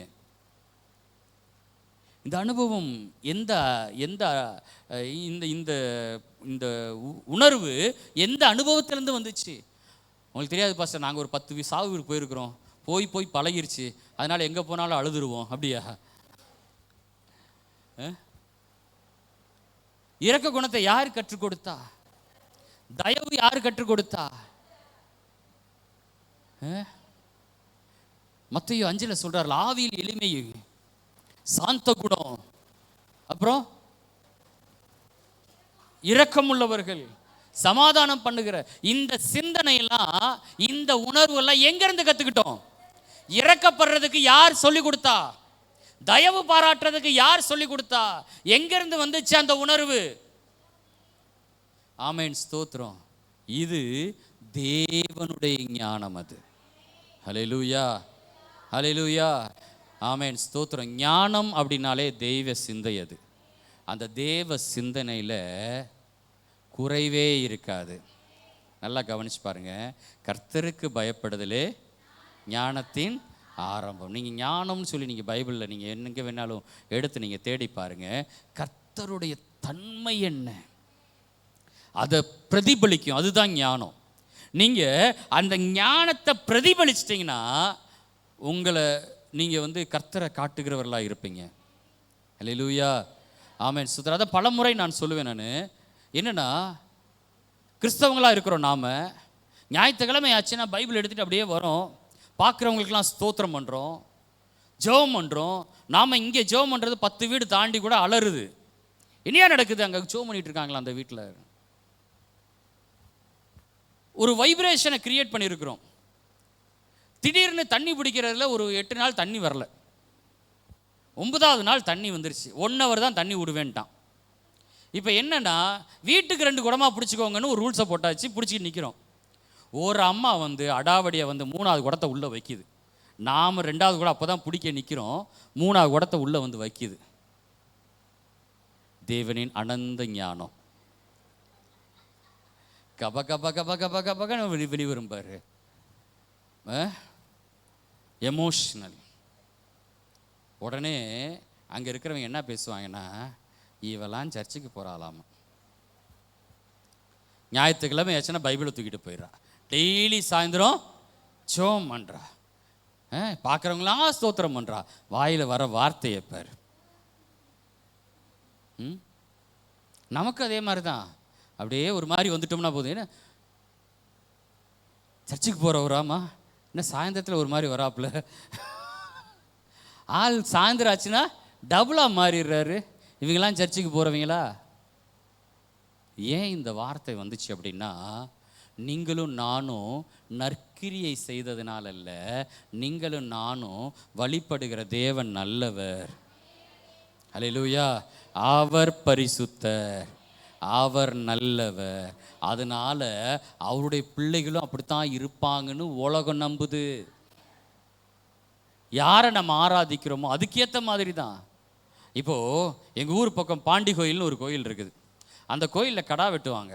கடா வெட்டுக்கு போனோம்னா அங்கே எல்லாருமே சுருட்டு தான் குடிச்சிக்கிட்டு இருப்பாங்க. ஆம்பளை பொம்பளை எல்லாம் சுருட்டு அடிச்சுட்டு உட்காந்துருப்பாங்க. குப்பு குப்பு குப்புன்னு சுருட்டை இழுத்துக்கிட்டு உட்காந்துருப்பாங்க. கொஞ்ச நேரத்தில் பார்த்தீங்கன்னா ஃபுல்லாக பட்டை சாராயம். அதுக்கப்புறம் பார்த்தீங்கன்னா ஃபுல்லாக கடா வெட்டி அந்த கறி கொழுப்பு எல்லாத்தையும் வச்சு படையல் பயங்கரமாக இருக்கும், பயங்கரமாக இருக்கும். இப்போ அங்கே போயிட்டு, ஏம்மா அப்படி சுருட்டு குடிச்சிட்டு இருக்க, உனக்கெல்லாம் வெக்கமா இல்லையா, ஏயா உனக்கெல்லாம் வெக்கமா இல்லையா, இப்படி பட்டை சாராயம் குடிச்சு அலரும் இது பண்ணுறியே, உனக்கெல்லாம் இது இல்லையானா அவன் கண்டுக்க மாட்டான். ஏன்னா அந்த சாமியோட ஸ்டைலே அதுதான், அந்த சாமியோட ஸ்டைலே அதுதான். அதனால அது அப்படித்தான் இருக்கும். ஏன் சாமியோட ஸ்டைலே வேற, அதனால நான் இப்படி தான் இருப்பேன். ஹல்லேலூயா, ஆமென், ஸ்தோத்திரம். மறைவாக்கப்பட்ட தேவ ஞானம் இப்ப வெளியரங்கமாயிருக்கு. இப்ப என்னைய பாரு, உயிர்த்தெழுந்த இயேசு கிறிஸ்துவின் சர்வ வல்லமையும் எனக்குள்ள இருக்கிறது. ஹல்லேலூயா. ராஜ்யத்தின் பூமிக்குரிய பிரபுக்கள் யாருடைய ஞானமோ இதற்கு ஒப்பாக முடியாது. என்கிட்ட இருக்கிற சாந்த குணம், என்கிட்ட இருக்கிற அமைதி, என்கிட்ட இருக்கிற சமாதானம் பண்ணுகிற எண்ணம், என்கிட்ட இருக்கிற ஆவியில் உள்ள எளிமை, அதுதான் இன்னைக்கு பெரிய பாரமாக இருக்குது. ஆவியில் எளிமையுள்ளவர்கள் பாக்கியவான்கள். இன்னைக்கு ஆவியில் தான் மேட்டிமை இருக்குது.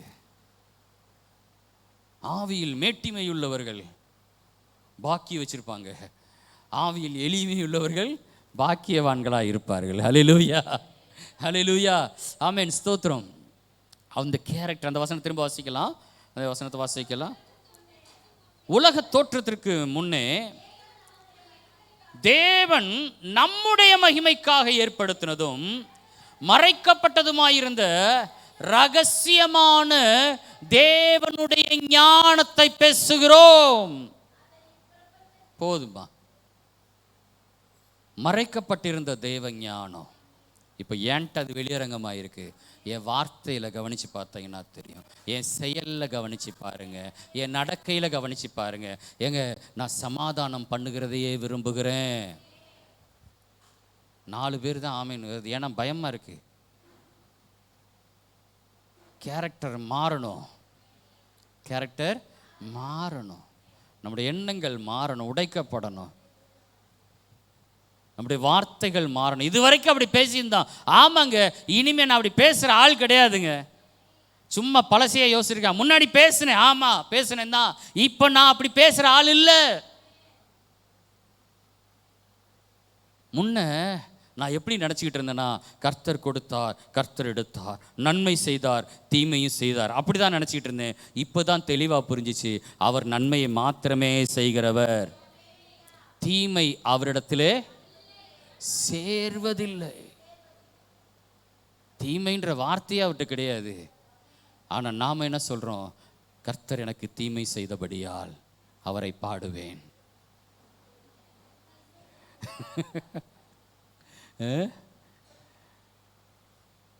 தேவனுடைய அனந்த ஞானம். ரைட். இரண்டாவதாக, பிரைஸ் தி லார்ட், 1 தீமோத்தேயு 3:16 வாசியும். 1 தீமோத்தேயு அப்போஸ்தலனாகிய பவுல் தீமோத்தேயுக்கு எழுதின முதலாவது நிருபம் 3:16.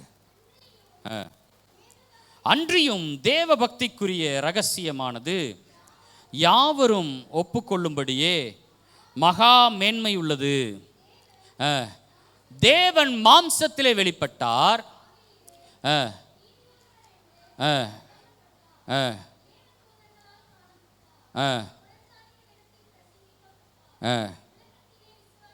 உலகத்திலே விசுவாசிக்கப்பட்டார், மகிமையிலே ஏறெடுத்து கொள்ளப்பட்டார். இன்னொரு ரகசியம் என்னன்னா, இது நம்முடைய விசுவாசத்தை பரீட்சிக்கிற ஒரு ரகசியம். ஞானஸ்நானம் எடுத்த பிள்ளைகளுக்கு சொல்லிக் கொடுத்தேன். நீங்கள் மட்டும் இல்லைம்மா, உங்களுக்கு முந்தின பேட்சுக்கும் சொல்லிக் கொடுத்தேன். அவன் எல்லாம் ஆபத்தில் வச்சுருக்காங்கலாம் தெரியல. எதை நாம் விசுவாசிக்கிறோம் அப்படின்றது ரொம்ப ரொம்ப முக்கியம். அது தேவனுடைய ஞானம் என்று சொல்லப்பட்டது. நாம் எதை விசுவாசிக்கிறோமோ அது தேவனுடைய தன்மையாக இருக்கிறது. அல்லேலூயா, ஆமென், ஸ்தோத்திரம். இங்கே என்ன சொல்லியிருக்கிறாரு? தேவன் மாம்சத்திலே வெளிப்பட்டார், ஆவியிலே நீதியுள்ளவர் என்று விளங்கப்பட்டார், தேவதூதர்களால் காணப்பட்டார், புறஜாதிகளிடத்தில் பிரசங்கிக்கப்பட்டார், உலகத்தில் விசுவாசிக்கப்பட்டார், மகிமையிலே. ஆமென். இது தேவ பக்திக்குரிய ரகசியம் என்று எல்லாராலும் ஒப்புக்கொள்ளப்பட்டபடியே மகா மேன்மையுள்ளது. அல்லேலூயா, ஆமென், ஸ்தோத்திரம். இதுவும் மறைக்கப்பட்ட ஒரு காரியம், ஆனால் வெளியரங்கமாச்சு. இதோ ஒரு கன்னிகை கர்ப்பவதியாகி ஒரு குமாரனை பெறுவாள், அவருக்கு இயேசு என்று பெயரிடுவாயாக, இம்மானுவேல் என்று பெயரிடுவார்கள். நமக்கு ஒரு பாலகன் கொடுக்கப்பட்டார், நமக்கு ஒரு பாலகன் பிறந்தார், நமக்கு ஒரு குமாரன் கொடுக்கப்பட்டார், கர்த்தத்துவம் அவர் தோளின் மேல் இருக்கும். அவருடைய நாமங்களுடைய மேன்மையை குறித்து அங்கே சொல்லப்பட்டது. இது எல்லாமே முன்னே சொல்லப்பட்டது, ரகசியமாய் இருந்தது. யார்கிட்ட வெளிப்படுவார், எங்கே வெளிப்படுவார், எப்படி வெளிப்படுவார், எத்தன்மை உள்ளவராய் அவர் காணப்படுவார், எதுவும் தெரியாது. ஆனால் காலம் நிறைவேறின போதோ ஸ்திரீயினிடத்தில் தேவன் பிறந்தார். அல்லேலூயா. இந்த தேவனுடைய திட்டங்கள், தேவனுடைய தன்மை, தேவனுடைய ஞானத்தை விசுவாசிக்கிற போது நாம் ரகசியத்தை, எப்படி சொல்றேன், ரகசியத்தை அறிந்தவர்களாக இருக்கிறோம். நான் முன்னாடி காட்டும்போது சொன்னேன், வெறும் பேப்பர்னு சொன்னீங்க, அப்புறம் ரூபான்னு சொன்ன உடனே அதனுடைய வேல்யூஸை சொல்லிட்டு வந்தீங்க, அப்புறம் ரூபாய் எடுத்து காட்டின உடனே அது எவ்வளோ கண்டுபிடிச்சிங்க? 50 ரூபாய். இப்போ திரும்ப நான் மடித்து கையில் மறைச்சிட்டு இப்போ எவ்வளோ இருக்குன்னு கேட்ட உடனே நீங்கள் எவ்வளோ சொன்னீங்க? ஏன் 200 சொல்லலை, ஏன் 100 சொல்லலை, ஏன் 20 சொல்லலை, ஏன் மற்ற மதிப்புகளை சொல்லலை? மறைக்கப்பட்டு தான் இருக்குது, ஆனா அது என்னன்னு உங்களுக்கு, அல்லேலூயா, மறைக்கப்பட்டு தான் இருக்குது, ஆனா அதோடைய தன்மை என்னன்னு நமக்கு தெரியும். என்றோ நடந்துருச்சு, அது என்னால் உணர்ந்துக்க முடியல, நான் பார்க்க முடியல, அனுபவிக்க முடியல, ஆனா எனக்கு நல்லாவே தெரியும் அது எனக்காக நடந்தவை. அல்லேலூயா. அந்த ரகசியத்தினுடைய மேன்மை என்னன்னா, எனக்காக, என்னை மீட்பதற்காக அவர் மாம்சத்திலே வெளிப்பட்டார், அவர் நீதி உள்ளவர் என்று அறியப்பட்டார், தேவதூதர்களால் காணப்பட்டார், அப்புறம் புறஜாதிகளிடத்தில் பிரசங்கிக்கப்பட்டார், விசுவாசிக்கப்பட்டார், ஏறெடுத்து கொள்ளப்பட்டார். எல்லாமே நாம் பார்க்கல, ஆனா எனக்கு வெளியரங்கமாயிருச்சு. அது ரகசியமா இல்லை, அது தேவனுடைய ரகசியம். இப்போ எனக்காக அது என்ன ஆயிடுச்சு, வெளியரங்கமாயிருச்சு. அதனால நான் அது மேலே விசுவாசம் வச்சு என்னால் உறுதியாக சொல்ல முடியும், கைக்குள்ள 50 ரூபா தான் வச்சிருக்கிறீங்க. என்னால் உறுதியாக என்னுடைய விசுவாசத்தை சொல்ல முடியும். எனக்காக தாங்க அவர் சகலத்தை செய்து முடித்தார். ஹல்லேலூயா, ஆமென், ஸ்தோத்திரம். ரோமருக்கு எழுதின நிருபம் 11வது அதிகாரம் 25வது வசனத்தை வாசிங்க. ரோமர் 11:25.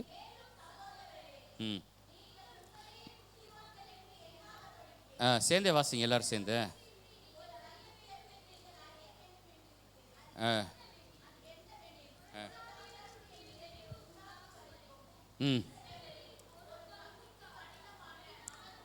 ஆமென், ஸ்தோத்திரம். உங்களே புத்திமான்கள் எண்ணாதபடிக்கு ஒரு ரகசியத்தை நீங்கள் அறிய வேண்டும் என்று நான் விரும்புகிறேன். ஒரு ரகசியத்தை அறிய வேண்டும் என்று விரும்புகிறேன். என்ன ரகசியம்னா, நாங்கள் புறஜாதி, அவங்க இஸ்ரவேல். தேவன் இஸ்ரவேலுக்கு தேவனானவர், அவர் யூதருடைய ராஜா, அவர் யூதருக்கு தேவனானவர், அவர் தாவீதின் குமாரன். இப்படியே சுற்றிட்டு இருக்கக்கூடாது. ஒரு இடம் வெட்டப்பட்டுச்சு, நீங்களும் நானும் அதிலே ஒட்டப்பட்டு இருக்கிறோம்.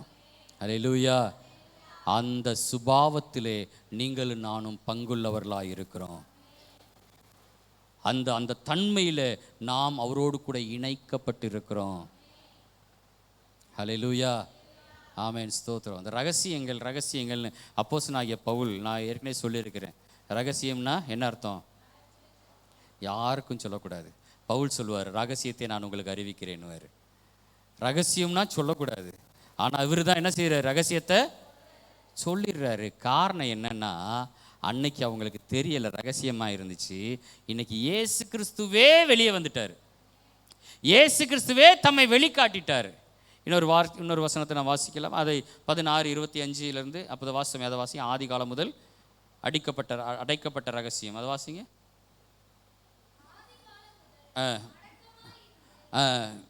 ஆதி காலம் முதல் அடக்கமாயிருந்து அது வெளியே தெரியல, மறைக்கப்பட்டிருந்துச்சு. இப்பொழுது தீர்க்க தரிசன ஆகமங்களினாலே அனாதி தேவனுடைய கட்டளையின்படி வெளியரங்கமாக்கப்பட்டதும் சகல ஜாதிகளும் விசுவாசத்திற்கு கீழ்ப்படியும்படிக்கு அவர்களுக்கு அறிவிக்கப்பட்டதுமாயிருக்கிற ரகசியத்தை வெளிப்படுத்துகிறதான இயேசு கிறிஸ்து. அடுத்த வசனம் என்னப்பா கொடுப்பா? இயேசு கிறிஸ்துவை பற்றிய. ரைட். அந்த இயேசு கிறிஸ்து யாரு? ஆதி காலங்களாக அடக்கப்பட்டிருந்த தீர்க்க தரிசன இதில் முந்தி 25 ஆதி காலங்கள் முதல் அடக்கமாயிருந்து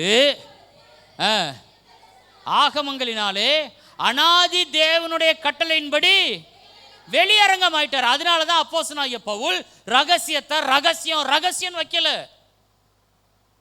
அது முன்ன ரகசியமா இருந்தது, தெரியல. அதனால என்ன நினைச்சுக்கிட்டாங்கன்னா, பரலோகத்துல என்ன நடந்துச்சுன்னே தெரியாது. அதனால யோபு என்ன சொன்னார்னா, தேவன் கொடுத்தார், தேவன் எடுத்தார், தேவன் நன்மை செஞ்சாரு, தேவன் எனக்கு தீமை செஞ்சாரு, அங்க என்ன நடந்துச்சுன்னு இவருக்கு தெரியல.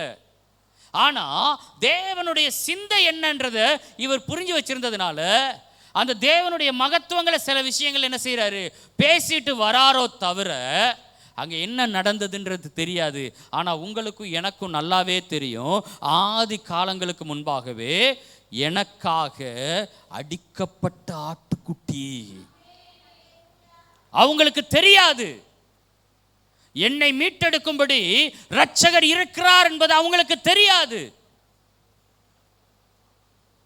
என்னை பராமரிக்கிறது, பாதுகாக்கிறதற்கு, தம்மோடு இணைத்துக் கொள்வதற்கு எனக்காக தேவன் திட்டம் வைத்திருக்கிறார் என்பது அவங்களுக்கு தெரியாது. ரேண்டமா பேசிட்டு போனாங்க. கர்த்தர் உன்னை மீட்டுக் கொள்வார், கர்த்தர் உன்னை கைவிட மாட்டார், கர்த்தர் உன்னை ஏற்றுக்கொள்வார், எல்லாமே ரேண்டமா பேசினாங்க. ஆனா நீங்களும் நானும் ரொம்ப தெளிவாக இருக்கிறோம். காரணம் என்னன்னா, ஆதி காலங்களில் அடக்கமாயிருந்து தீர்க்க தரிசன ஆகமங்களினாலே அனாதி தேவனுடைய கட்டளையின்படி வெளியரங்கமாக்கப்பட்டது.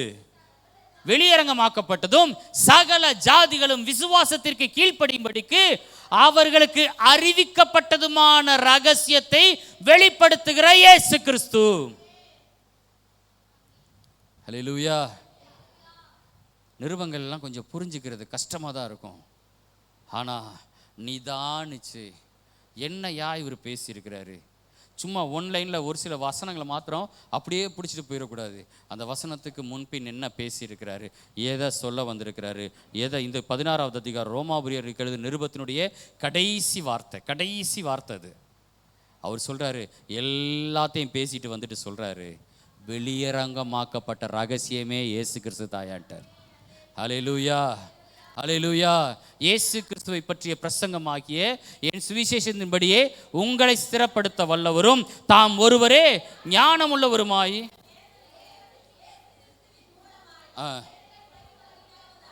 ஆமென், ஹல்லேலூயா. வெளியரங்கமாக்கப்பட்ட ரகசியம் இயேசு கிறிஸ்து. ஹல்லேலூயா, ஆமென். அவரை பிடிச்சிக்கிட்டோம், அவர் கூட ஒட்ட வைக்கப்பட்டிருக்கோம். இப்போ நம்ம ரோமருக்குள்ளே போனால் டைம் இல்லை, அதனால் முடிச்சிடறேன் நான். அவர் கூட ஒட்ட வைக்கப்பட்டிருக்கிறோம். அது சுபாவத்தின்படி நல்லது. அதனால தான் அதை ஒலிவ மரம்னும் நம்மை காட்டு ஒலிவ மரம் சொல்லி கொஞ்சம் வித்தியாசப்படுத்தி காட்டியிருக்கிறாங்க. இப்போது நாம் அவரோடு கூட ஒட்ட வைக்கப்பட்டிருக்கிறோம். ஒட்ட வைக்கிறது சரி, இந்த மரம் என்னன்னு தெரிஞ்சால் தானே ஒட்ட வைக்கும் போது நல்லா தெரியும். என்னன்னே தெரியாமல் நான் தான் சொன்னேனே ஒரு நாள் கோத்தகிரியில் வீட்டு வாசலில், அப்போல்லாம் போன ஆர்வத்தில் ஒரு விவசாயம்லாம் பண்ணேன். அன்னையோட மனசே வெறுத்துருச்சு எனக்கு. நல்லா கொத்தி விட்டு தண்ணியெல்லாம் ஊற்றி எருவெல்லாம் போட்டு நல்லா காய வச்சு கேரட் விதை வாங்கிட்டு வந்தேன், விதைச்சிட்டேன். வளரும்போது பார்த்தீங்கன்னா சிகப்பு கலர் இலையாக வளர்ந்துச்சு. கேரட் இலை இப்படி வளராதடா, கொத்தமல்லி மாதிரி தானே இருக்கும், இதனை வித்தியாசமாக மல்லித்தலை மாதிரி தானே இருக்கும், வித்தியாசமாக இருக்குது அப்படின்னு போது வளர விட்டேன்.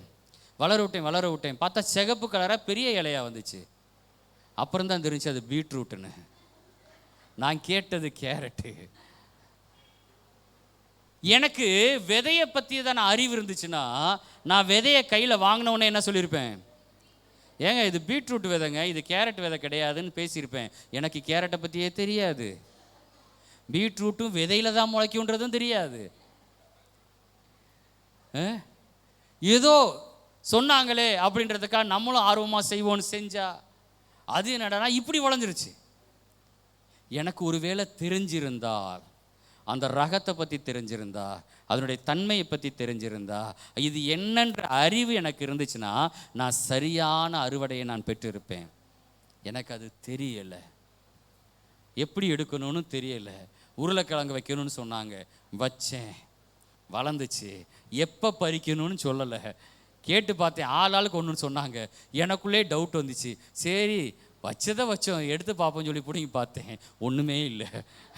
என்னையா ஒன்றத்தையுமே காணா அப்படின்னு. இன்னும் வளரணும் சார் நானுங்க. சரி இதே மாதிரி தான் சொல்லிட்டு சின்ன வெங்காயத்தை வச்சு பார்த்தேன். என்னென்ன வேலை பார்த்துருக்கேன் பாருங்க. சின்ன வெங்காயத்தை வச்சு பார்த்தேன், நாட்கள் கடந்துருச்சு. ஏன்னா உருளைக்கிழங்குக்கு எனக்கு அப்படி தான் சொன்னாங்க, அது கொஞ்சம் நாள் ஆகும் சார், வேறு பிடிச்சி உள்ள கிழங்கெல்லாம் வச்சதுக்கப்புறம் தான் பறிக்கணும். சின்ன வெங்காயத்துக்கு அதே மாதிரி தான் காத்திருந்தேன். பூ விட்டுருச்சு, அந்த பூவும் கருகிச்சு. பாஸ்டர் என்ன பாஸ்டர் இவ்வளோ நாள் விட்டுருக்கீங்க, பறிங்க பாஸ்டர். நான் பறித்தேன், ஒன்றுமே இல்லை. அப்புறம் தான் சொன்னாங்க, சின்ன வெங்காயம் மேலே வளராது சார் அப்படின்னாங்க. அதை முதையே சொல்ல வேண்டியதானே யாரு, செடி வளரும். ஆர்வத்தில் டெய்லியா கிழங்கு அப்படி தான் கொண்டு வந்தேன். நான் மதுரையில் இருக்கும் போது மூணாறில் எங்கள் வீட்டில் டெய்லியா கிழங்கு விதவிதமாக பூத்துருந்துச்சு. எங்கள் தாத்தாட்ட கேட்டு சண்டை போட்டு, அவர் வேணாண்டா வளராதரானாரு. நான் வளர்த்து காட்டுறேன் அப்படின்னு சவால் விட்டுட்டு வாங்கிட்டு போனேன். மண்ணில் வச்சேன், நல்லா வளர்ந்துச்சு. செடி அப்படியே பெருசாக வளர்ந்துச்சு, கொடி மாதிரி வளர ஆரம்பிச்சிச்சு. நான் அதை அப்படியே வளைச்சி விட்டு வீட்டு வாசல் வரைக்கும் அப்படியே அலங்காரமாக செஞ்சுட்டேன். எல்லாம் செஞ்சுட்டேன், காத்திருக்கிறேன், பூக்கவே இல்லை. அப்புறம் தான் விசாரித்து கேட்டேன், அந்த கிளைமேட்டுக்கு டெய்லியாக பூக்காது, அதுக்கு நல்ல குளிர்ச்சி இருக்கணும், நல்ல மழை பெய்யணும். நான் இது ரெண்டுக்கும் அங்கே மதுரையில் வாய்ப்பே கிடையாது, பூக்கா தெரியாது. ஆனால் இன்னைக்கு இந்த ஒலிவ மரத்தை பற்றி எனக்கு நல்லா தெரியும். எத்தனை பேர் விசுவாசிக்கிறீங்க? இயேசுவை பற்றி நல்லா தெரியுமா?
உடன் சுதந்திரருமாய்,